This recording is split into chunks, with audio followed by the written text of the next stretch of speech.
Hello friends, welcome to hobby recipes. எல்லாரும் எப்படி இருக்கீங்க? இன்னைக்கு நம்ம என்ன பார்க்க போறோம் அப்படின்னா பானிபூரி, அதோட மசாலா, ஸ்பெஷலான பானிபூரியோட தண்ணி, அப்புறம் ஸ்வீட் சட்னி எல்லாமே எப்படி செய்யறதுன்னு பார்க்க போறோம் ஃப்ரெண்ட்ஸ். வாங்க எப்படி செய்யறதுன்னு பார்க்கலாம். வாங்க ஃப்ரெண்ட்ஸ், பானிபூரி செய்யறதுக்கு என்னென்ன பொருள் தேவை அப்படிங்கறத பார்த்துடலாம். ஃபர்ஸ்ட் பூரி செய்யறதுக்காக நான் ரவா எடுத்திருக்கேங்க. 1 கப் ரவா எடுத்திருக்கேன். 3 டேபிள் ஸ்பூன் அளவுக்கு நான் மைதா எடுத்திருக்கேன். அதுக்கப்புறம் பானிபூரியோட அந்த மசாலா செய்யறதுக்காக, உருளைக்கிழங்கு மசாலா செய்யறதுக்காக நான் இன்னைக்கு பாயில்டு பொட்டேட்டோஸ் எடுத்திருக்கேங்க. அதை தோலை சீவிட்டு நான் எடுத்து வச்சிருக்கேன். அதுக்கப்புறம் வெங்காயம் கட் பண்ணி எடுத்து வச்சிருக்கேன். கொஞ்சம் கொத்தமல்லி எடுத்து வச்சிருக்கேன். சாட் மசாலா வச்சிருக்கேன். மிளகாய் தூள் வச்சிருக்கேன். சால்ட் வச்சிருக்கேன். அதுக்கப்புறம் ஸ்வீட் சட்னி செய்யறதுக்காக நான் இன்னைக்கு டேட்ஸ் வச்சிருக்கேன், புளி வச்சிருக்கேன், வெல்லம் வச்சிருக்கேன். அதுக்கப்புறம் அந்த தண்ணி, கார தண்ணி செய்யறதுக்காக நான் புதினா வச்சிருக்கேன், கொத்தமல்லி வச்சிருக்கேன், பச்சை மிளகாய் வச்சிருக்கேன், லெமன் வச்சிருக்கேன். வாங்க ஃப்ரெண்ட்ஸ் எப்படி செய்யறதுன்னு பாத்துடலாம். நாம பூரிக்கான மாவு பிசைஞ்சிடலாங்க. பூரிக்கு நான் 1 கப் ரவை எடுத்திருக்கேன்ல, அதை சேர்த்துக்கலாம் ஒரு பவுல்ல. அதுக்கப்புறம் 3 டேபிள் ஸ்பூன் அளவுக்கு மைதா சேர்த்துக்கலாங்க. அதிகமா சேர்க்க வேண்டாம். இப்போ இதுல லைட்டா உப்பு சேர்த்துக்கலாம். ஒரு பாதி ஸ்பூன் சேர்த்துக்கோங்க. இப்போ இதை பூரி மாவு அளவுக்கு நல்லா பிசைஞ்சுக்கோங்க. நம்ம பூரி மாவுக்கு மாவு பிசைவோம்ல, அந்த மாதிரி பிசைஞ்சுக்கோங்க.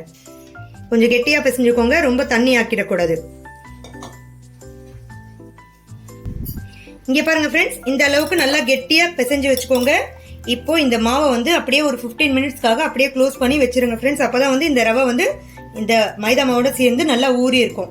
அது வரைக்கும் நம்ம மீதி மசாலாஸ் எல்லாமே ரெடி பண்ணிடலாம். இப்போ இதை எடுத்து சைட்ல வச்சிருங்க. இப்போ நம்ம ஃபர்ஸ்ட் இந்த ஸ்வீட் சட்னி செஞ்சிடலாங்க. அதுக்கு நம்ம எடுத்து வச்சிருக்க இந்த டேட்ஸை ஒரு மிக்ஸி ஜார்ல ஆட் பண்ணிக்கலாம். ஃபர்ஸ்ட் நம்ம டேட்ஸ் ஆட் பண்ணிக்கலாம். அதுக்கப்புறம் கொஞ்சம் வெல்லம் எடுத்து வச்சிருக்கேங்க, அதையும் ஆட் பண்ணிக்கலாம். அதுக்கப்புறமா நான் ஒரு சின்ன நெல்லிக்காய் சைஸ் புளி எடுத்து வச்சிருக்கேன், அதையும் ஆட் பண்ணிட்டு லைட்டா தண்ணி சேர்த்துட்டு இப்போ இதை நல்லா மிக்ஸி ஜார்ல அரைச்சி எடுத்துட்டு வந்துடலாங்க. சில பேர் இதை கொதிக்க விட்டுட்டு நல்லா குக் பண்ணிட்டு அதுக்கப்புறம் அரைப்பாங்க. நம்ம அதுக்கெல்லாம் ஒன்றும் அவசியம் இல்லைங்க. நம்ம இந்த மாதிரி அரைச்சாலும் அதே டேஸ்ட் தான் நம்மளுக்கு கிடைக்கும். ஃப்ரெண்ட்ஸ், நம்மளோட ஸ்வீட் சட்னி நல்லா அரைச்சி கொண்டு வந்துட்டேங்க. இப்போ இதை ஒரு பவுல்ல மாத்திடலாம். இப்போ இதை ஒரு பவுல்ல சேஞ்ச் பண்ணிக்கலாங்க. இதுல தண்ணி கொஞ்சம் ஆட் பண்ணிக்கோங்க. ஏன்னா ரொம்ப திக்கா இருந்தாலும் இந்த சட்னி நல்லா இருக்காதுங்க. கொஞ்சம் தண்ணி ஆட் பண்ணி இந்த அளவுக்கு இருக்கட்டும். நம்ம ஸ்வீட் சட்னி ரெடி பண்ணியாச்சுங்க. இப்போ நம்ம பானிபூரிக்கான மசாலா தண்ணி ரெடி பண்ணிடலாங்க. இங்க பாருங்க, ஸ்பெஷல் மசாலா தண்ணி ரெடி பண்ணிடலாம். அதுக்கு நான் புதினா எடுத்திருக்கேங்க. நம்ம எடுத்து வச்சிருந்த புதினாவை ஆட் பண்ணிக்கலாம் மிக்ஸி ஜார்ல. அதுக்கப்புறம் நம்ம எடுத்து வச்சிருந்த கொத்தமல்லி ஆட் பண்ணிக்கலாங்க. அதுக்கப்புறம் நான் 3 பச்சை மிளகாய் ஆட் பண்றேன். நீங்க உங்க காரத்துக்கு ஏற்ற மாதிரி ஆட் பண்ணிக்கோங்க. காரம் கம்மியா சாப்பிட்றவங்களா இருந்தா கம்மியா ஆட் பண்ணிக்கோங்க. அதிகமா சாப்பிட்றவங்களா இருந்தா இன்னொரு பச்சை மிளகாய் கூட ஆட் பண்ணிக்கோங்க. இப்போ இது எல்லாத்தையுமே சேர்த்து நம்ம நல்லா நைஸா அரைச்சி கொண்டு வந்துடலாம். இங்க பாருங்க ஃப்ரெண்ட்ஸ், நான் அந்த புதினா, கொத்தமல்லி, பச்சை மிளகாய் எல்லாத்தையும் சேர்த்து நல்லா அரைச்சி, இங்க பாருங்க ஃபைன் பேஸ்டா அரைச்சி கொண்டு வந்துட்டேங்க. சில பேர் இதை வடி கட்டிட்டு இந்த தண்ணி மட்டும் சேர்ப்பாங்க. அந்த மாதிரி வேண்டாம். இது ஃபுல்லா சேர்த்துட்டோம்னா தான் அந்த டேஸ்ட் நமக்கு கிடைக்கும். நான் ஒரு மிக்சிங் பவுல் எடுத்திருக்கேங்க, அதுல இதை சேர்த்துக்கிறேன். சேர்த்துட்டு இதுல நமக்கு எவ்வளவு தண்ணி தேவையோ அவ்வளவு தண்ணி ஊத்திக்கலாங்க. மிக்ஸி ஜார்ல இருக்கிறதையும் நம்ம வாஷ் பண்ணி ஊத்திக்கலாம். வேஸ்ட் பண்ண வேண்டாம்.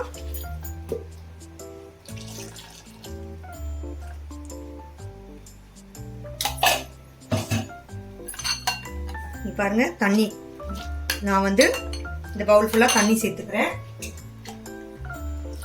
நான் இவ்வளோ திக்னஸ், இங்க பாருங்க, இவ்வளோ திக்னஸ்க்கு தண்ணி சேர்த்துக்கிறேங்க. இப்போ இதுல நம்ம உப்பு ஆட் பண்ணிக்கலாங்க. ஒரு ஸ்பூன் ஃபுல்லா நான் உப்பு சேர்த்துக்கிறேன். அதுக்கப்புறம் லெமன், பாதி லெமனை நான் இதுல பிழிஞ்சு விட்டுக்கிறேன். நீங்க லெமன் சேர்க்க வேணாம் அப்படின்னு நினைச்சீங்கன்னா நீங்க கொத்தமல்லி புதினாலாம் அரைக்கும் போது அதுலயே கொஞ்சம் புளி ஆட் பண்ணிட்டு அரைச்சிக்கோங்க. லெமன் பிடிக்காதவங்க இது கலந்துக்கலாம். இப்போ இதுல நான் சாட் மசாலா ஆட் பண்ணிடுறேங்க. பாருங்க, சாட் மசாலாவை ஒரு ஸ்பூன் ஃபுல்லா ஆட் பண்ணிக்கிறேன். ஆட் பண்ணிட்டு இது எல்லாத்தையுமே நல்லா கலந்து விட்டுடலாம். இப்போ நம்மளோட பானிபூரியோட ஸ்பெஷல் பானி ரெடி ஆயிடுச்சு. இப்போ இதையும் நம்ம சைட்ல வச்சிடலாம். நெக்ஸ்ட் நம்ம உருளைக்கிழங்கு மசாலா ரெடி பண்ணிடலாம். வாங்க ஃப்ரெண்ட்ஸ், இப்போ நம்ம உருளைக்கிழங்கு மசாலா ரெடி பண்ணிடலாங்க. அதுக்கு நான் ஒரு மிக்சிங் பவுல் எடுத்திருக்கேன். அதில் நம்ம வேக வச்சு எடுத்து வச்சிருந்த உருளைக்கிழங்கு ஆட் பண்ணிட்டு நல்லா கொஞ்சம் மசிச்சு விட்டுக்கலாம்.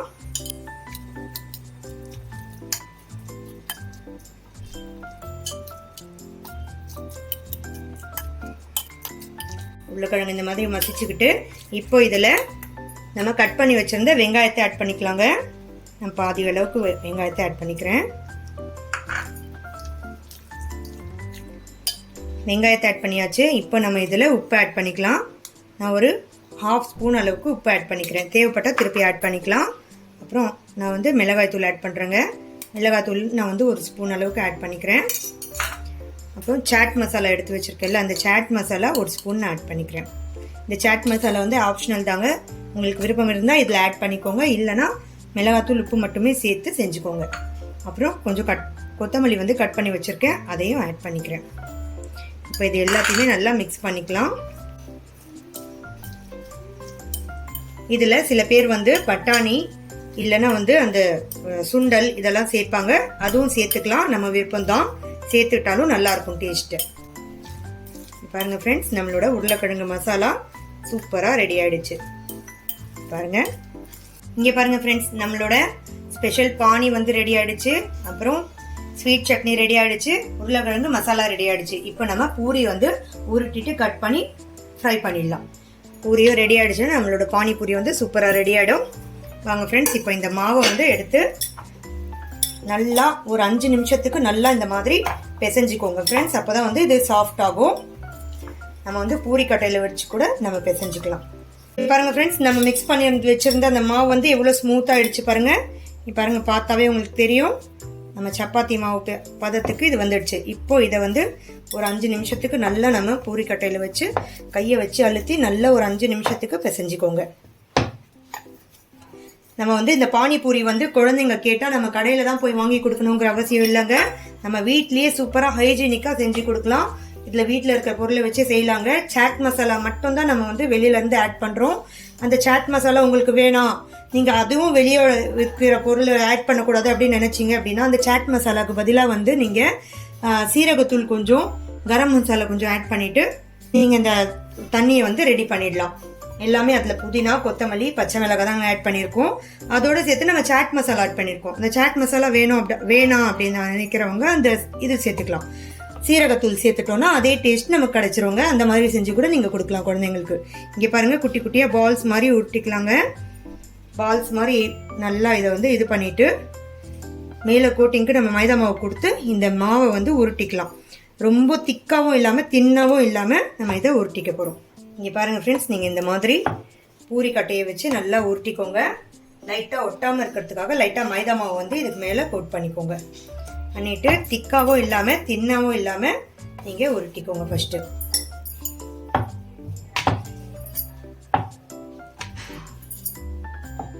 இங்கே பாருங்கள் ஃப்ரெண்ட்ஸ், இது வந்து திக்காகவும் இல்லாமல் தின்னாகவும் இல்லாமல். ரொம்ப திக்காக இருந்துச்சுன்னா உங்களுக்கு வந்து கிறிஸ்பியாக வராது, ரொம்ப தின்னாக இருந்துச்சுனாலும் உங்களுக்கு பூரி வந்து சரியாக வராது. அதனால் நீங்கள் இதை வந்து மீடியம் சைஸில் நீங்கள் உருட்டிக்கோங்க ஃபஸ்ட்டு. பாருங்கள், நல்லா நமக்கு உருட்ட வருது பாருங்கள்.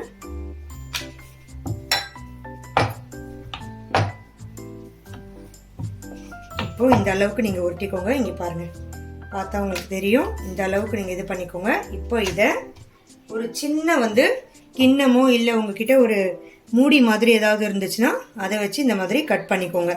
இந்த மாதிரி இதை ரவுண்ட் பண்ணி கட் பண்ணிக்கோங்க. இங்கே பாருங்கள் ஃப்ரெண்ட்ஸ், இந்த மாதிரி ஷேப்பில் வரும். அதே மாதிரி நீங்கள் இந்த பூரியிலேருந்து இந்த மாதிரி கட் பண்ணி எடுத்துக்கோங்க.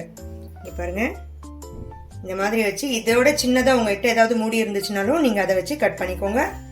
பாருங்கள் ஃப்ரெண்ட்ஸ், இந்த மாதிரி கட் பண்ணிடுங்க. நீங்கள் கொஞ்சம் அழுத்துனீங்கன்னா இது கட் ஆகிடும். அதுக்கப்புறம் இதை எடுத்துருங்க. இந்த மாதிரி எடுத்துட்டு திருப்பி வந்து அந்த மாவு இருக்கு இல்லையா, அதுலேயே சேர்த்து இதை பிசைஞ்சுக்கோங்க. இது பாருங்கள், சூப்பரான பூரி வந்து ரவுண்ட் ஷேப்பில் நமக்கு ரெடி ஆகிடுச்சு பாருங்கள், பானிபூரியோட பூரி. இப்போ நம்ம இதை ஃப்ரை பண்ணிடலாம். இதே மாதிரி நம்ம இன்னும் கொஞ்சம் வந்து உருட்டி எடுத்துட்டு ஃப்ரை பண்ணலாங்க.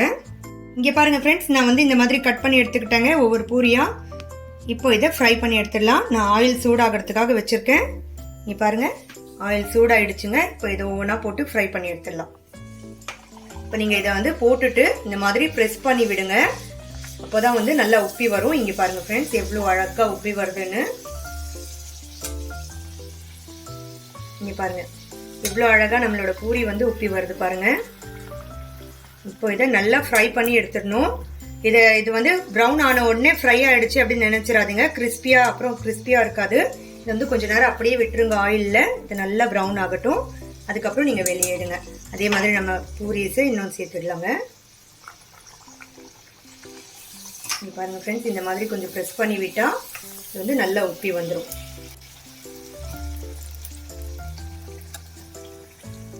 உங்களுக்கு இல்ல இந்த மாதிரி எனக்கு வந்து வீட்டுல இந்த பூரி வந்து செய்யறதுக்கு கஷ்டமா இருக்கு அப்படின்னு நினைச்சீங்கன்னா ரெடிமேட்ல கூட நமக்கு பூரி கிடைக்குதுங்க. அதை வாங்கி நம்ம ஃப்ரை பண்ணிக்கலாம். வீட்டுல ஃப்ரை பண்ணிட்டு நம்ம இந்த மசாலாஸ் அந்த தண்ணி எல்லாத்தையுமே ஆட் பண்ணிக்கலாம். அந்த மாதிரி கூட நீங்க செஞ்சுக்கலாம். இது கூட ரொம்ப ஈஸியான ப்ராசஸ் தாங்க இந்த பூரியோடது. நீங்க கண்டிப்பா வீட்டுல ட்ரை பண்ணி பாருங்க.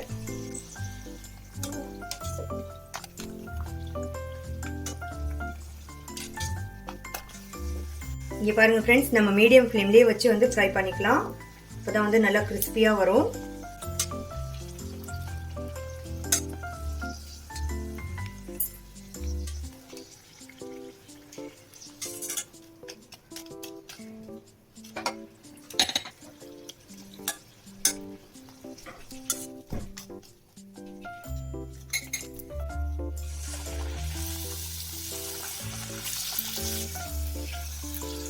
இதே மாதிரி எல்லா பூரியும் நம்ம ஃப்ரை பண்ணி எடுத்துடலாங்க.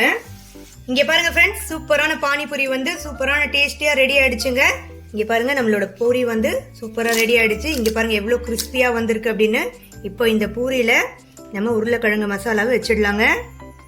உருளைக்கிழங்கு மசாலாவை சேர்த்துட்டு இதுல நம்மளோட ஸ்வீட் சட்னி கொஞ்சம் சேர்த்துடலாம். இப்போ இந்த பானிபூரிய இந்த ஸ்பெஷல் வாட்டர்ல டிப் பண்ணி எடுத்தோம்னா சூப்பரான பானிபூரி வந்து சூப்பரா ரெடி ஆயிடுச்சுங்க. இந்த வீடியோ உங்களுக்கு பிடிச்சிருந்துச்சுன்னா லைக் பண்ணுங்க, ஷேர் பண்ணுங்க, கமெண்ட் பண்ணுங்க. மறக்காம என்னோட சேனலுக்கு சப்ஸ்கிரைப் பண்ணுங்க ஃப்ரெண்ட்ஸ். தேங்க்யூ.